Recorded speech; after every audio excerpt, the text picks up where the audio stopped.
All right, this is the introduction to my Team Project Pan. My name is Teresa, and I've been a makeup and beauty enthusiast for some years.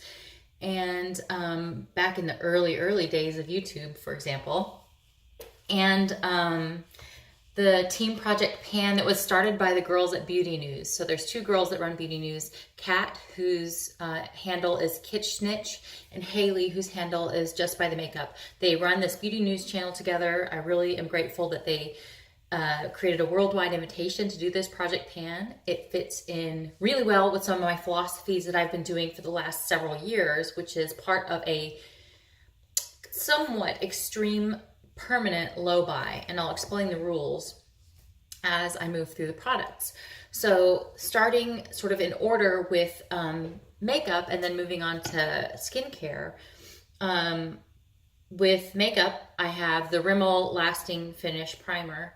This is in its old packaging, but I didn't open it until not too long ago, actually. This is a pretty tacky, hydrating type of primer. And if you look at the reviews online, they are terrible. On Makeup Alley, for example, they're terrible.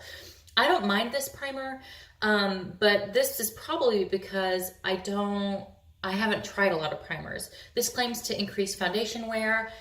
I'm not so sure that's true for me. For reference, I have normal, non-problematic skin. It's not oily, it's not dry, it's not acne prone. It's not even combo, it's just sort of neutral, which makes my face a good testing ground for things, but sometimes my results aren't relatable to other people who have problem issues that I don't have. But anyway, when this is done, I'm gonna try a nicer primer and see if it improves wear. But the other primer that I have is this one. And this is the one where I can see, this is the Aritom Pore Master Sebum Control, or Aritom. It's a K-beauty product, and it's meant to be a dupe for Benefit's Porefessional. So this is a pore filling primer that I use just around my nostrils. Occasionally I'll use it on my chin here, but mostly I just use it right here on my face. And I like this a lot. It improves particularly the wear of foundation right around the crease of my nose. It prevents it from looking cakey, and it looks much smoother and flawless for a longer time throughout the day. So really like this one, but I use such a little amount of it that it will take me a long time to use up, but that's okay with me because I like it. So next on to foundation. I'm using the Tarte Rainforest of the Sea foundation in the shade Fair Light Neutral. This is an excellent shade match for me. It's a rather dewy foundation I've used up until this mark. So I still have quite a lot of the bottle to go, but it's a 1 ounce container. So I have a feeling that I'll be able to definitely use this in the calendar year. As far as the low buy goes, when I got started watching YouTube reviews and everything, I would get very excited about what the beauty gurus were recommending, what they were liking, what they were trying. And so I would go and purchase a whole bunch of the things that they recommended. And all of a sudden I had entered this like acquisition spiral of acquiring multiple items. And so my low buy rule is I am not permitted to buy a new item unless I use all of the similar items in my collection. So if I have 9 foundations, I'm not allowed to buy a new foundation at all until I've used all of the ones I have. And so far, I'm down to this one, 1 bottle of CoverGirl Vitalist Healthy Elixir, which is too dark of a shade match for me. So I will either decide to trial it in the summer or declutter, and either one is okay with me. But I also have a Misha BB cream that I intend to try after this, and it's a really good shade match for me. It's number 21, so that'll be next to consider. For concealers, currently I have 2. Those are all the concealers I have, so I'm going to use these up before I permit myself to buy any other concealers. But the good news for me is I like both of these, and they're very full, and there's lots of product in both of them. So this is the L'Oreal Visible Lift Blur Concealer in the shade 301 Fair, and I like it a lot, but they reformatted this or redid the packaging so that it's a smaller size. This is a full 20 mils of concealer. So there is a lot of concealer in here and I intend to use it. It is a near like shade identical match for my actual skin. And so what I do is I put this, I smudge a little bit of this just right here under my eyes, and then I use the Makeup Revolution Conceal and Define in the shade C1, and I put one dot right in the center for brightness, and also because this area is like darker on me. So I blend this out, and it works really nicely to create a balance of natural skin color and brightness, and also covering up my dark circles. So I really like this combination a lot. I borrowed this trick from the TATI, who does this with two concealers that she likes. It's like the Flower Beauty concealer and the KKW concealer, I think. She has like a skin tone, or her skin tone, and a darker concealer, or brighter concealer that she does this trick with. So I've stolen this trick from her. Oops. For brows, I have two products. I have a pencil and a brow setting gel, kind of. The first is this Essence Pencil in Blonde. It's a pretty good shade match for me. It was a better match when I was blonder, really. I've been cutting off my hair. I used to have very long hair, and I've been cutting it shorter and shorter now into this very short faux hockey pixie cut with accidental frosted tips because I'm growing out the blonde that I used to have. But when combined with this is the Maybelline Tattoo Studio, also incidentally a recommendation I got from the TATI, in the shade Soft Brown, and I love it. It's a really good product. I use it very sparingly because it's pretty powerful. And if it takes me a whole year to use this up, that's okay with me because I like it. When this is finished though, I don't have any other brow pencils. So I will go on the hunt for something that I maybe like a little better than this. Maybe some of those precision brow pencils, like the NYX Micro, the Precisely My Brow by Benefit, something like that, because this just isn't precise enough for me, even when I have it nicely sharpened. And so I don't have all that much of this left to use. For powder, I have this. This is another recommendation from the TATI, and it is the Physicians Formula Mineral Wear Color Correcting Powder in translucent. Oh God. Oh, it's broken, and the package is broken thanks to my toddler. I need to repress it. It's in sorry shape, but I've liked it, and I will continue to use it up. I've obviously had a huge amount of pan, so I will use it up and move on to another powder in my collection. I have this Rimmel Stay Matte, which I intend to try in the shade Creamy Natural. And I also have two loose powders. I have Coty Airspun and the Maybelline Fit Me powder. So those will be next in rotation once I finish this powder and this one. So this is the Ulta Double Duty Wet and Dry Pressed Powder Foundation. I really like this to set the rest of my face. This has since been repackaged by Ulta, and I'm guessing it's because of the conflict with Tarte's Double Duty Beauty line, but this is in the shade Fair. And it's now called something else. It's marketed as like wet and dry pressed powder foundation. But I would repurchase this if I didn't have something else to use afterward. It's a really nice powder for setting the face, but still permitting a glowy appearance to the skin, because I prefer to have glowy skin, but I'll need to set like the parts of my face that are gonna have powder product on top of it. So because of my long-term no-buy, when I say long-term, I mean this has been going on for a long time. For example, I haven't bought a blush in years and years because it takes so darn long to use up a blush, and I'm not permitted myself to buy another blush until I finish the ones that I have, which is fine with me because the blushes I have are lovely. And so new highfalutin newfangled blushes don't really appeal to me all that much. But this is an old one. This is back in the early days of YouTube, like old school Mac, about 10 years ago.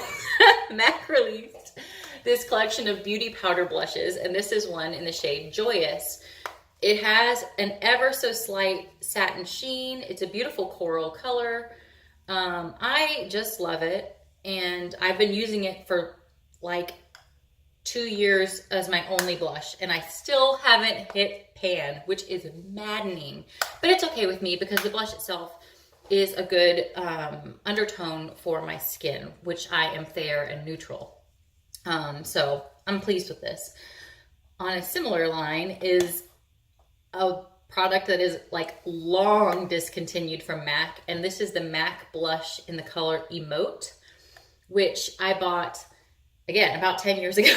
And I do have a significant divot in the pan, and I use it for contour, and I don't contour all that much. I used to fill in my brows with this, but it's just a touch too warm for my brows, for my taste, so I don't use it for that any longer. But I'll use it for transition in the crease, and I use it for contour, but I don't contour every day or all that much, so it's okay with me if it takes me a million years to hit pan on this. I'm not concerned about it going off. It doesn't smell like anything. There's no visible signs of concern for me in the pan, so I'll just continue to use it. It's old. But speaking of old, I'm on to my oldest product in my makeup collection, and perhaps the oldest product in anyone's makeup collection. This bronzer is Bare Minerals Warmth from like 2004.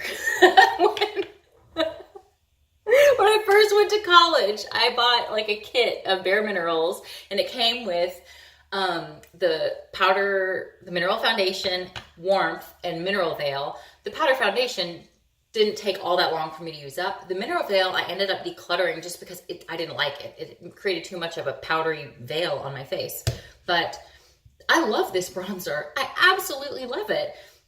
And this is back in the days. By the way, notice my chipped packaging. It's like got schmutz on it. I don't know. This is in bad shape, you guys. But the product is lovely.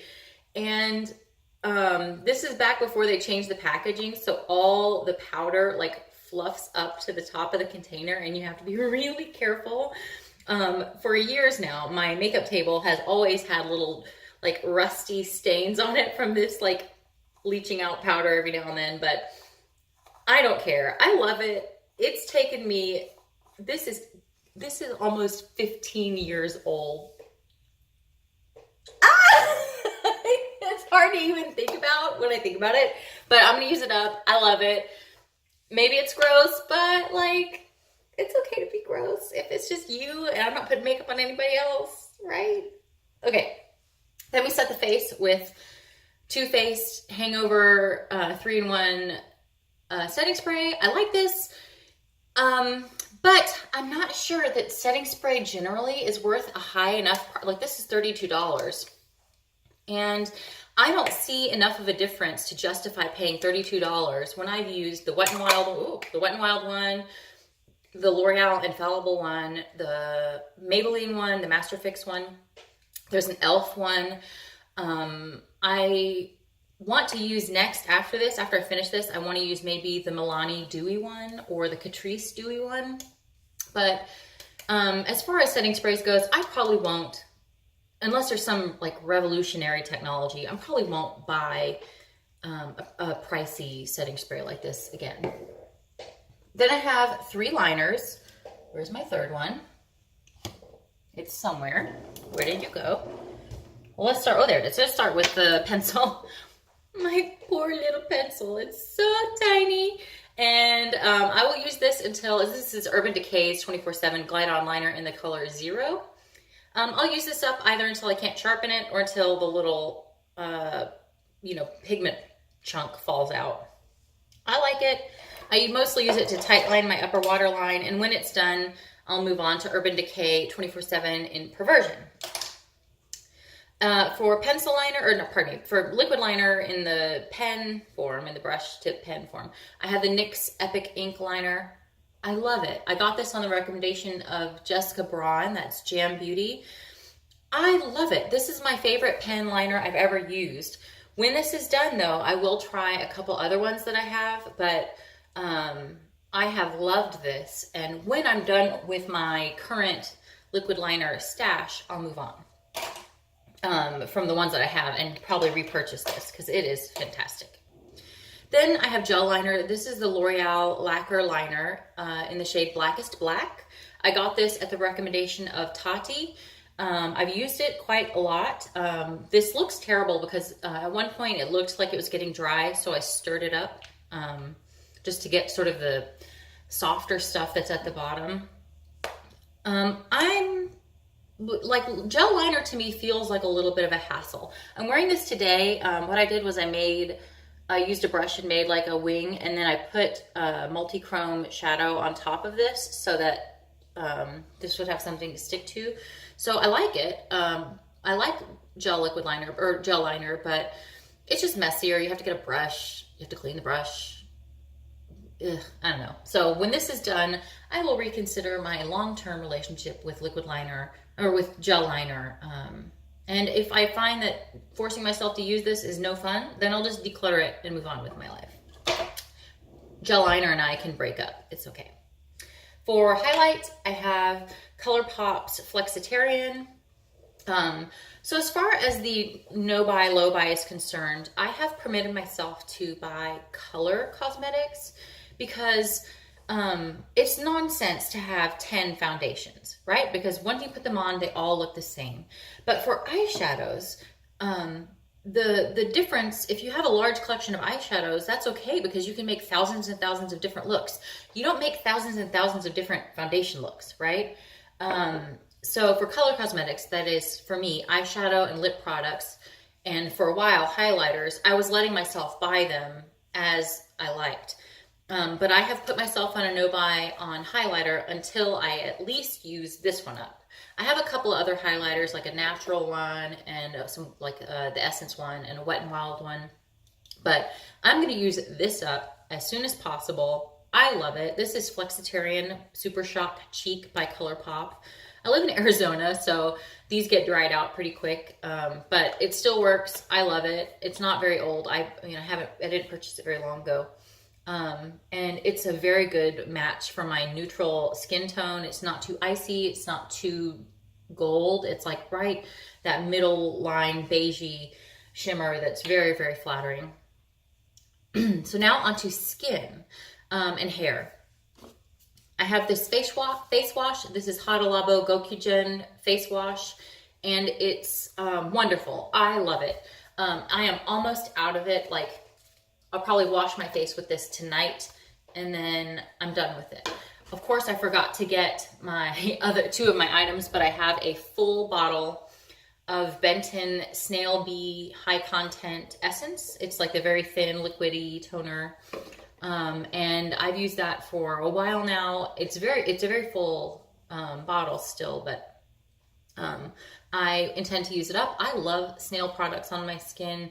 There are claims related to snail that they improve scarring and redness and such. I haven't noticed that because I don't have a significant amount of scarring or redness, but I just find that as I've used it, my skin looks lovely, and I'm not sure what to attribute it to, but I will continue to do what I do in my routine while it's there. I also use, it's a big bottle. Let me just grab it. It's a big bottle of toner. Here's the Benton one, and very full. And then here is a hyaluronic acid toner. This is Kiku Masamune toner. It's like a ferment toner made from sake extracts, and I love it. My chair is like slowly sinking. I have obviously used a great deal of it, and when this is done, I intend to try the Hada Labo Premium Hyaluronic Acid Toner, just because I like something that is a little bit more focused on hydration than this. This is sort of hydration plus other like antioxidant benefits, and I want to try something that's purely focused on the hyaluronic acid end of things. I also have this micellar water from CeraVe. It's hydrating micellar water. It contains ceramides, niacinamide, let's see, anything other notable, some lactylate, so sodium hyaluronate. So it's a hydrating, yeah, there we go, gentle toner. But gentle is misleading in this case because niacinamide is dreadfully painful if you get it in your eyes. So this is not suitable for removing makeup around the eyes, in my opinion. I mostly used it for removing like liquid lip, but a double cleanse, like when I use like an oil cleanser followed by a foaming cleanser, it works just fine. So I'm not sure that micellar water has a place in my routine. So when this is done, I will use it up. I'm not going to force myself to use it. I'll just use it sort of naturally. And when this is done, I will likely not replace it with another micellar water. For moisturizers, for a long time, I have used this CeraVe moisturizing cream. I love this product. It has, again, hyaluronic acid, ceramides, let's see anything else notable, occlusives, glycerin, very, very nice. But this is almost empty. And there's something about jar containers. I know this has preservatives in it, so it's okay in a jar container, but once it's like almost gone, I feel gross about digging like my fingers in there and putting it on my face. So now I'm using this strictly as a body product. And then when this is done, I will begin using some other lotion on my body. So for now, for a moisturizer on my face, I'm using this COSRX Overnight Nourishing Rice Mask. In K-Beauty, you see this every now and then. They call them like sleeping masks. Laneige has one. And this is the one from COSRX, enriched with more than 65% of rice extract. It provides intensive nourishment with deep moisture and brightening. I find that to be totally true. I absolutely love this.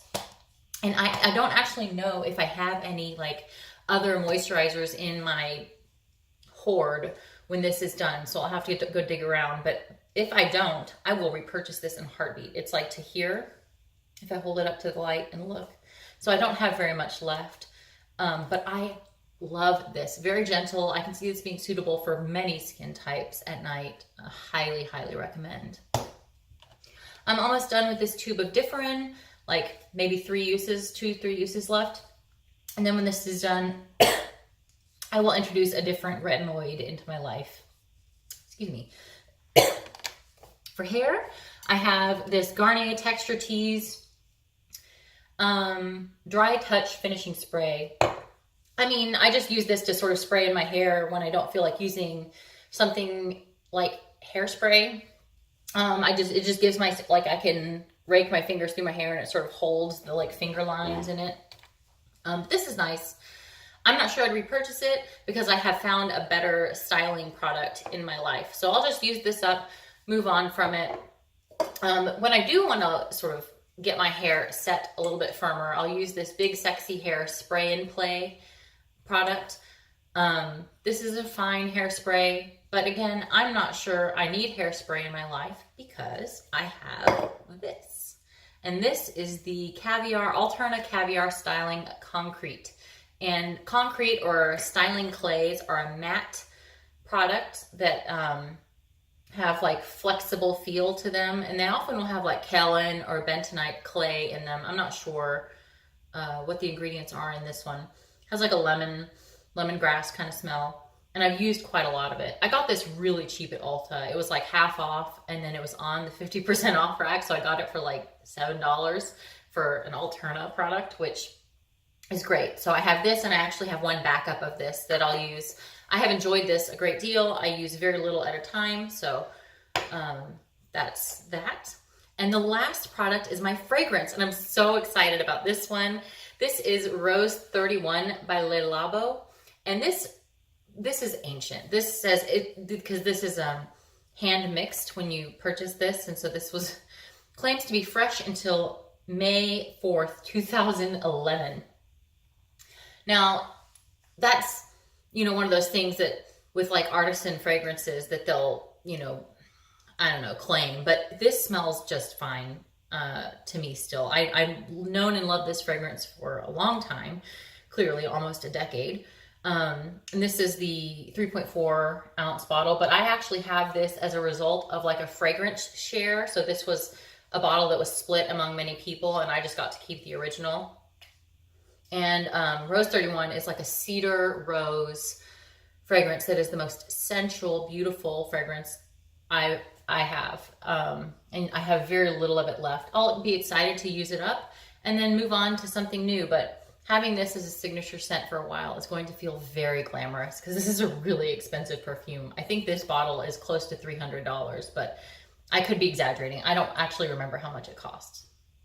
So anyway, that's it for my Project Pan / no buy. I hope you enjoyed this, and I will be seeing you for periodic updates as the year progresses. So thank you very much.